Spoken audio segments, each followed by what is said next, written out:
अति लघु उत्तरीय क्वेश्चन का जो है नंबर 1 क्वेश्चन है और क्वेश्चन नंबर 1 का आ रहा है कि जैव प्रक्रम किसे कहते हैं। क्वेश्चन नंबर 1 में जैव प्रक्रम किसे कहते हैं और उत्तर में लिखेंगे इसका वे सारी क्रियाएं जिनके द्वारा जीवों का अनुरक्षण होता है जैव प्रक्रम कहलाता है। ठीक है, अब है क्वेश्चन नंबर 2, बहुकोशिकीय जीवों में ऑक्सीजन की आवश्यकता विसरण द्वारा क्यों नहीं पूरी होती है या हो पाती है। तो उत्तर में लिखेंगे क्योंकि बहुकोशिकीय एवं जटिल जीवों की सारी कोशिकाएं अपने पर्यावरण के सीधे संपर्क में नहीं रह पाती है, जिसके कारण जो है इसका जो क्या कहते हैं इसका जीव जो ऑक्सीजन की जो आवश्यकता होती है विसरण के द्वारा वो पूरा हो नहीं पाता। उसके लिए क्या चाहिए कि सीधे आपको पर्यावरण से कंसल्ट होगा तब जाकर होगा। जैसे कि पेड़ पौधे को ले लीजिए तो वो सीधे क्या है कि पर्यावरण से जुड़ा हुआ है और जिसके कारण जो है उसका जो प्रक्रिया होता है वो विसरण के द्वारा पूरा हो पाता है। ठीक है, लेकिन जो जटिल कोशिका होता है, जटिल चाहे वो बहुकोशिकीय जीव जो होता है उसका सारा प्रक्रिया जो है वो सीधे संपर्क में यानी पर्यावरण के संपर्क में सीधे नहीं रहता है, जिसके कारण उसका प्रक्रिया जो है पूरा नहीं हो पाता है। तो क्वेश्चन नंबर 3 है जीवों में पोषण की प्रमुख 2 विधियों कौन कौन सी है उसके नाम लिखना है। उत्तर में लिखेंगे स्वपोषण और परपोषण। क्वेश्चन नंबर 4 है कि हरे पौधों में किस प्रकार का जो पोषण पाया जाता है। तो हरा पौधा में कौन सा होगा, उत्तर में लिखेंगे स्वपोषण। क्वेश्चन नंबर 5 है जंतुओं में पोषण की कौन सी विधि जो है पाई जाती है। जंतुओं की बात कर रहा है तो इसका उत्तर होगा परपोषण। ठीक है, अब आगे हम लोग जानेंगे क्वेश्चन नंबर 6।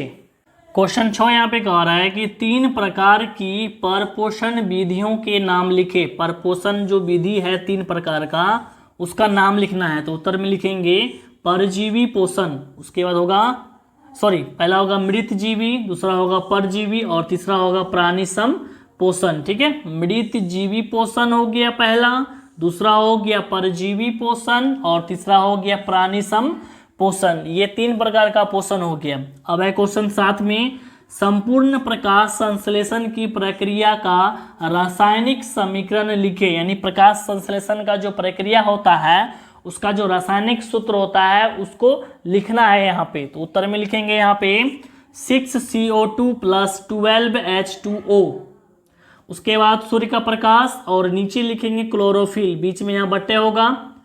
उसके बाद यहाँ पे इस साइड में लिखेंगे C6H12O6 + 6O2 + 6H2O। ये हमारा हो गया संपूर्ण प्रकाश संश्लेषण का जो है रासायनिक के सूत्र हो गया। तो शुरू से आपको हम फिर एक बार बताते हैं क्या है लिखा हुआ।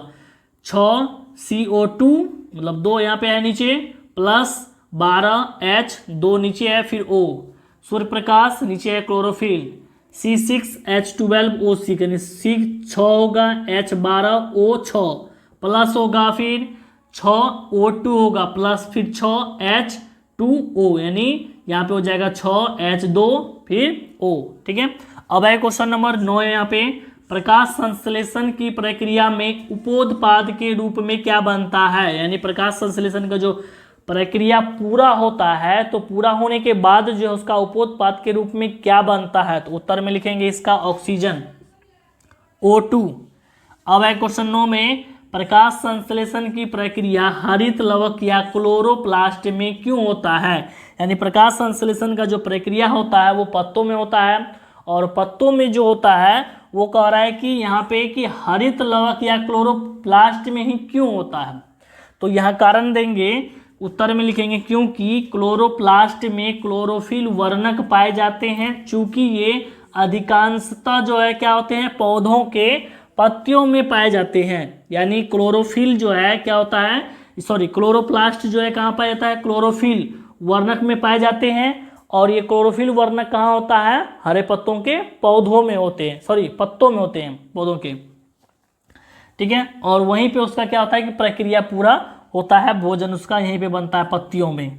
क्वेश्चन नंबर 10 है कि प्रकाश संश्लेषण प्रक्रिया के लिए किन किन पदार्थों की आवश्यकता होती है। यानी प्रकाश संश्लेषण का जो प्रक्रिया होता है उसमें किन किन पदार्थ जो जरूरी चीज है उसको लिखना है। तो उत्तर में लिखेंगे पर्णहरित या क्लोरोफिल, कार्बन डाइऑक्साइड, जल, सूर्य का प्रकाश, यानी चारों चीज जो है आवश्यक चीज है जो कि प्रकाश संश्लेषण को पूरा करने में इसको मदद मिलता है। तो अब आगे हम लोग जानेंगे क्वेश्चन नंबर 11। ठीक है, क्वेश्चन 11 यहाँ पे कह रहा है कि प्रकाश संश्लेषण प्रक्रिया के लिए पौधे CO2 कहाँ से प्राप्त करते हैं। तो इसका उत्तर में लिखेंगे वायुमंडल से प्राप्त करते हैं। और क्वेश्चन नंबर 12 होगा यहाँ पे कि कवक एवं जीवाणुओं में प्रकाश संश्लेषण की प्रक्रिया क्यों नहीं हो पाती है। यानी कवक और जीवाणु जो होते हैं उसमें प्रकाश संश्लेषण का जो प्रक्रिया होता है ये प्रक्रिया उसमें क्यों नहीं होता है ये दिखाना है। तो यहाँ उत्तर में लिखेंगे क्योंकि इसमें जो है क्लोरोफिल नहीं पाया जाता है। क्लोरोफिल, क्लोरोप्लास्ट जो होता है जो कि स्वपोषी जंतुओं के लिए जरूरी चीज जो है वो इसमें पाया नहीं जाता है, जिसके कारण जो है ये क्या होते हैं कि ये प्रकाश संश्लेषी अंग जो है मतलब कि प्रकाश संश्लेषण का प्रक्रिया इसमें होता ही नहीं है। अब है क्वेश्चन 13 में कि पोषण के दृष्टिकोण से अमीबा तथा पैरामीशियम जो है किस प्रकार के जंतु हैं। तो उत्तर हो जाएगा प्राणिसमभोजी। अब क्वेश्चन नंबर 14 है यहाँ पे कि मनुष्य का आहार नाल जो है कौन कौन से मुख्य भागों में बटा होता है। तो इसका उत्तर लिखेंगे मुख गुहा, ग्रसनी, ग्रासनली, अमाशय, छोटी आंत, बड़ी आंत, यकृत और अग्नाशय। ये प्रमुख जो है अंगों में बटा होता है। ये कौन से अंगों में बटा होता है, क्या बटा होता है। तो ये है मनुष्य का आहार नाल। ठीक है, जो कि ये भिन्न भिन्न भागों में बटा होता है और भिन्न भिन्न भागों का जो है अलग अलग कार्य भी है। तो इसके बारे में हम लोग आगे डिस्कस करेंगे। ठीक है, इसमें सिर्फ हमको जो है यहाँ पे लिखने लिखा आ रहा है कि इसका नाम जो है कौन कौन से मुख्य भाग है उसका नाम लिखना है। तो अब है क्वेश्चन 15 में ग्रासनी में स्थित 2 छिद्रों के नाम लिखें। तो उत्तर में लिखेंगे निगल द्वार और कंठ द्वार। क्वेश्चन 16 में है कि मनुष्य में पाचन जो है आहार नाल के किस भाग से शुरू होता है। यानी मनुष्य में जो पाचन का जो क्रिया होता है वो आहार नाल के किस भाग से शुरू हो जाता है। तो उत्तर में लिखेंगे कि मनुष्य के पाचन की क्रिया मुख गुहा से शुरू हो जाती है। यानी मुख गुहा से ही इसका जो है पाचन का क्रिया जो है शुरू हो जाता है। क्वेश्चन 17 में है कि मनुष्य के आहार नाल के किस भाग में पचे हुए भोजन का अवशोषण होता है। तो उत्तर लिखेंगे पचे हुए भोजन का अवशोषण जो है छोटी आंत में होती है। यानी पचा हुआ जो भोजन होता है उसका अवशोषण किस आंत में होता है, तो छोटी आंत में होता है। अब क्वेश्चन 18 है क्लोरोफिल वर्णक कहाँ पाया जाता है। तो उत्तर में लिखेंगे पत्तों में। यानी क्लोरोफिल क्लोरोप्लास्ट में पाया जाता है और ये क्लोरोप्लास्ट जो है कहाँ होता है, पत्तों में होता है। हरे पेड़ पौधों के पत्तों में पाया जाता है। ठीक है, अब आगे हम लोग जो जानेंगे क्वेश्चन नंबर 19 होगा। और ठीक है, क्वेश्चन 19 का यहाँ पे कि प्रकाश संश्लेषण प्रक्रम द्वारा पौधे क्या निर्माण करते हैं। तो उत्तर में लिखेंगे ग्लूकोज। क्वेश्चन 20 का रहा है मृत जीवी को क्या कहा जाता है। तो उत्तर में लिखेंगे अपघटक। ठीक है, क्वेश्चन 21 का है जिस जीव के शरीर से परजीवी अपना भोजन प्राप्त करते हैं क्या कहलाता है। तो इसका उत्तर में होगा पोषी। ठीक है, अब क्वेश्चन 22 है गोबर छत्ता में किस प्रकार का पोषण पाया जाता है। तो उत्तर में लिखेंगे मृत जीवी। क्वेश्चन 23 है पत्तियों का कौन सा अंग CO2 युक्त वायु का प्रवेश द्वार है। तो इसका उत्तर में लिखेंगे प्रकाश जो है प्रकाश संश्लेषण में पौधे कार्बन डाइऑक्साइड ग्रहण करते हैं। क्वेश्चन 24 है पोषण के दृष्टि से जंतुओं को क्या कहा जाता है। तो उत्तर में होगा परपोषी। यानी परपोषी होता है। ठीक है, जंतुओं जो है पोषण के दृष्टि से जंतु जो होता है वो क्या होता है, परपोषी होता है। क्वेश्चन 25 है अमीबा में भोजन का पाचन कहाँ होता है। तो उत्तर में लिखेंगे भोजन का पाचन भोजन रसधानी में ही एंजाइमों के द्वारा होता है। अब क्वेश्चन 26 है मनुष्य में पाचन के लिए विशेष अंग को क्या कहते हैं। तो इसका उत्तर होगा पाचन तंत्र। क्वेश्चन 27 है मनुष्य के जीव के ऊपरी सतह पर पाई जाने वाली संरचना को क्या कहते हैं। तो उसका उत्तर होगा स्वाद कलियां, जिसके द्वारा जो है क्या होता है कि पता चलता है कि कौन सा भोजन जो है किस तरह के स्वाद जो है खट्टा है कि मीठा है, ठीक है, या नमकीन है या तीखा है, ये स्वाद कलियां से ही पता चलता है, जो कि क्या होता है कि जीभ पर ही रहता है, ठीक है। तो इसके आगे हम लोग अब जानेंगे, क्वेश्चन नंबर होगा 28, ठीक है। क्वेश्चन 28 यहाँ पे कह रहा है कि मुख गुहा से भोजन कहाँ पहुँचता है, तो उत्तर में लिखेंगे ग्रास नली। अब है यहाँ पे क्वेश्चन 29, ग्रास नली की दीवार में तरंग की तरह होने वाले सिकुड़न एवं फैलाव को क्या कहते हैं, तो उत्तर होगा कर्माकुंचन।